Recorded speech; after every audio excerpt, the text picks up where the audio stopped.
Giveaways really were the difference there in that first half, because I thought we were doing some really good things, but then we got that takeaway, had a takeaway negated by an offside. Dillon Gabriel was not better than Shedeur Sanders in minicamp when the rookies was there. He was not better at minicamp or training camp when the veterans was there. He did not perform better than him during the game he was in. And it's time out for people with the... Cleveland believed this was the year everything would change. The fans had waited too long, suffered too much, and they were ready to believe again. But beneath the cheers and flashing lights, something darker was brewing. A locker room divided, a coach under fire, and a quarterback controversy threatening to tear the season apart.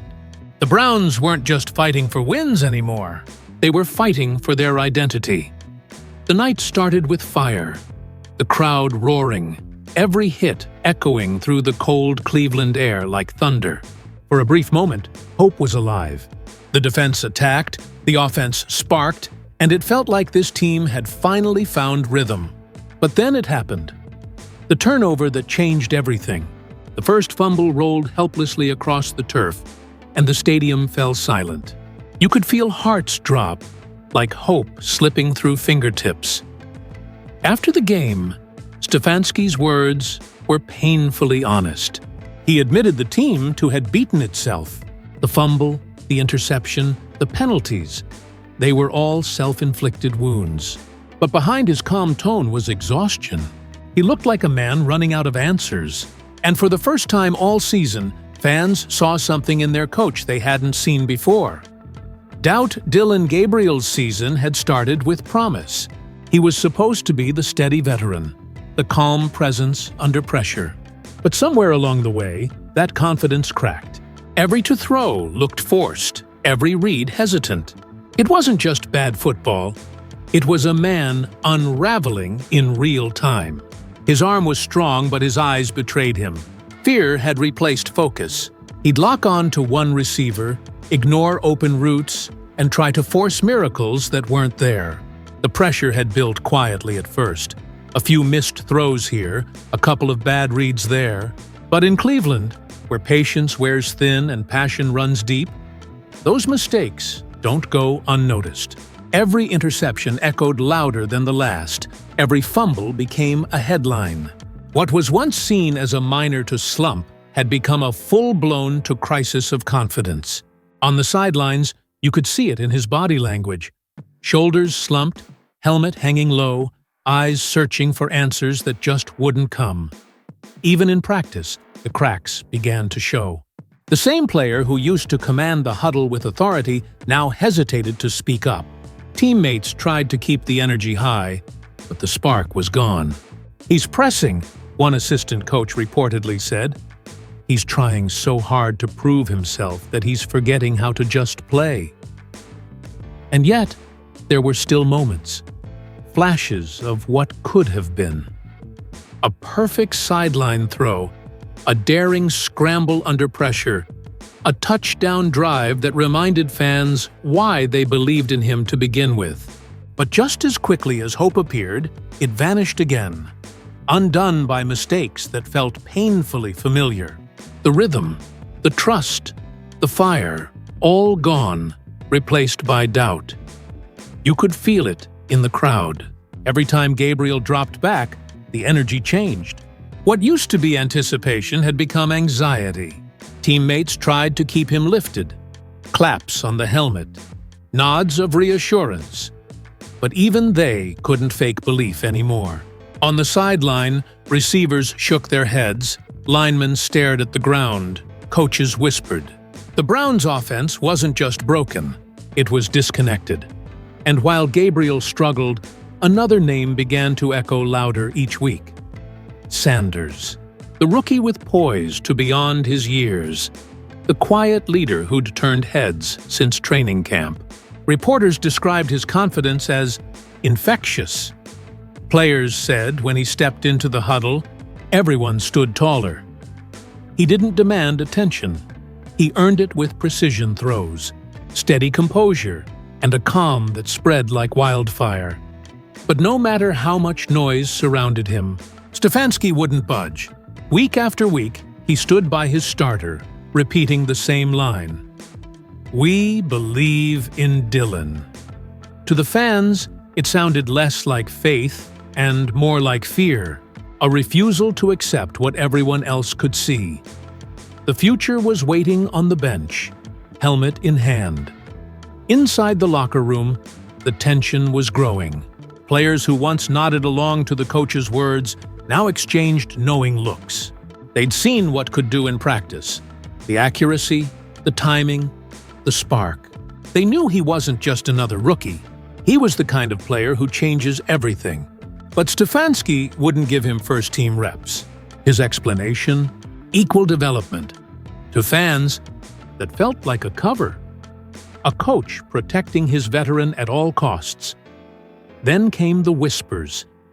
Rumors that Sanders was battling an oblique injury. But when reporters asked for medical confirmation, there was none. No scans, no brace, nothing, just silence. The story didn't make sense, and Cleveland knew it. Something felt off. Was it really an injury? Or was it strategy? Maybe Stefanski was buying time, shielding himself from the backlash of a quarterback switch that felt inevitable. When ESPN's Stephen A. Smith entered the conversation, everything exploded. On first take, his voice carried both fury and disbelief. "If this injury doesn't exist," he thundered, "then what we're looking at isn't coaching. It's deception. It's politics over performance." His words went viral within hours. Fans flooded social media with Shedeur and Stefanski cover-up. The national spotlight that once brought pride to Cleveland now burned hot with controversy. Local reporters dug deeper. Some insiders claimed the coaching staff was split. Half wanted, half feared change. But as the losses mounted, loyalty began to look less like strategy and more like stubbornness. Then came the night that sealed Gabriel's fate. His chance at redemption, a game to prove everyone wrong. Instead, it became his undoing. From the first drive, the struggles returned. Overthrown passes, stalled drives, nervous glances to the sideline. And then, disaster. A brutal pick six that sent the stadium into shock. The boos were deafening.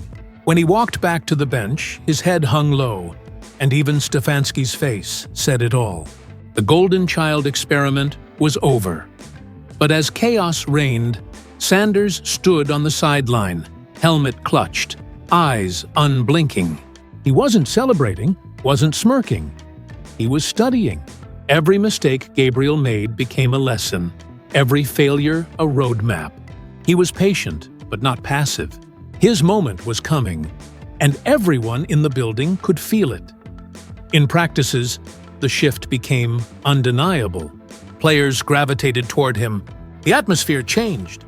Receivers ran crisper routes. Linemen blocked longer. And even defensive players lingered after drills just to watch him throw. When he steps into the huddle, one insider said, it's like gravity changes. That's the kind of leadership you can't teach. The kind you feel. The coaching staff saw it too. They could sense the locker room leaning his way, the team's energy pulsing around him. And deep down, Stefanski knew what that meant. Once a locker room chooses its leader, no playbook can fight it. A quiet revolution was happening right under his nose, and Sanders was at its heart. Meanwhile, the fan base had reached its breaking point. Every Sunday was the same painful rhythm: 3 and outs, turnovers, heartbreak. Patience turned to anger, anger to protest. The chants for Sanders weren't just chants anymore, they were battle cries. We want echoed through the stadium, through bars, through living rooms across Ohio. Social media was relentless, the hashtags multiplying by the hour. Former players called out the hypocrisy. You can't preach accountability and ignore the guy who's earned it. The message was loud and clear. Cleveland was done waiting. And finally, the pressure cracked the wall. Stefanski's tone in press conferences changed.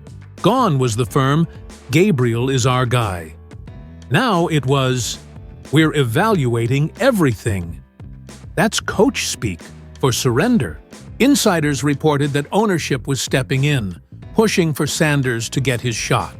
The tide was turning. Behind closed doors, teammates spoke openly. They believed in, not because he was flashy, but because he made them believe again. In film sessions, he asked the right questions. In practice, he executed what others hesitated to try. When he spoke, people listened. When he threw, people watched. He wasn't waiting for permission anymore. He was earning destiny. And the city. The city could feel it. Cleveland's heartbeat now pulsed to one question. When is starting? This wasn't just about football anymore. It was about faith, about a city that's been burned too many times but still shows up every Sunday. Dillon Gabriel's era was ending, and everyone knew it. Even Gabriel himself. His story had become one of quiet defeat. But story? It was just beginning. Cleveland doesn't need another rebuild. It needs resurrection. A reason to believe that all the heartbreak, all the waiting, all the suffering hasn't been for nothing. Sanders isn't just a rookie quarterback. He's a symbol of rebirth. His presence brings something intangible. Belief. You can't coach that. You can only feel it. And that's what this city is craving. Not perfection, but passion. They don't want another next year.